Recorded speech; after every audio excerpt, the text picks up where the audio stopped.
রাজার ঘরে ছোট রানী এলো পদ্মাবতী, রানী পদ্মাবতী। রাজার আরো 6টি রানীর ছিল না সন্তান, পদ্মাবতীর কোলালোতে মিলল সমাধান। বছর যেতে জন্ম নিল 7 ছেলে 1 মেয়ে, হয় খুশির আকাশ হঠাৎ কালো মেঘে গেল ছেয়ে।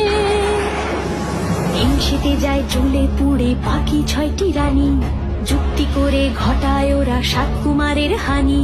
সুযোগ মতো 7 ছেলেকে মাটিতে দেয় পুঁতে, বাঁচে একা পারুল, ওরা পায় না তাকে ছুতে। ধাইমা বাজায় সেই মেয়েকে বড় করে তোলে, 7 ভাইকে পায় যে পারুল 7টে চাপা ফুলে। এত কিছুর পরেও রাজার বিপদ যে কাটে না, সূর্য নগরে সুখের সূর্য আর ওঠে না।